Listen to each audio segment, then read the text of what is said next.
সময় আবার এগিয়ে গেল। এক সন্ধেবেলা উঠোনে আলো জ্বলে উঠলে একটু বেশি করে। ঘরে কথাবার্তার ভিড়, হাসির সঙ্গে চাপা উত্তেজনা। মা রান্নাঘরে বসে ফিসফিস করে বললেন, মেয়েটার বিয়ে ঠিক হয়েছে। মেয়েটা চুপ করেছিল, হাতে একটা কাগজ, চোখে অনেক দূরের ভাব।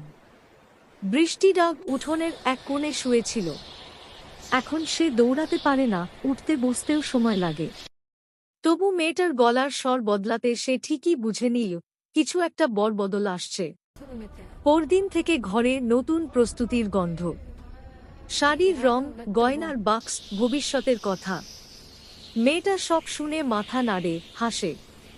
কিন্তু বিকেলের দিকে উঠোনে এসে বৃষ্টির পাশে বসে পড়ে। হাত বুলিয়ে দেয় ধীরে ধীরে, এবার একটু বেশি সময় ধরে। বৃষ্টিরা চোখ তুলে তাকায়। চাহনিতে প্রশ্ন নেই, অভিযোগ নেই, শুধু সেই পুরনো ভরসা। এক রাতে মেয়েটা বলল, আমি চলে যাব রে বৃষ্টি। গলা কাঁপছিল, কিন্তু চোখ ভেজেনি। বৃষ্টিটাও কিছু বোঝে না। বিয়ে কি, চলে যাওয়া কি?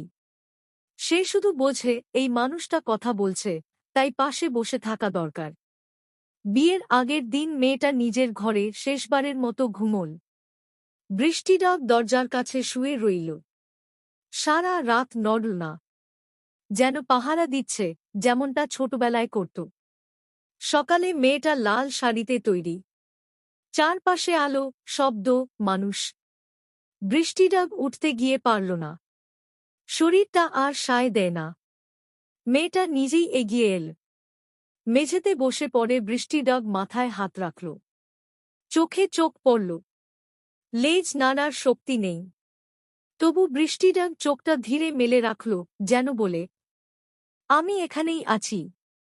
মেয়েটা কপাল ছুঁয়ে দিল ওর কপালে। কিছু বলল না, বলার দরকারও ছিল না।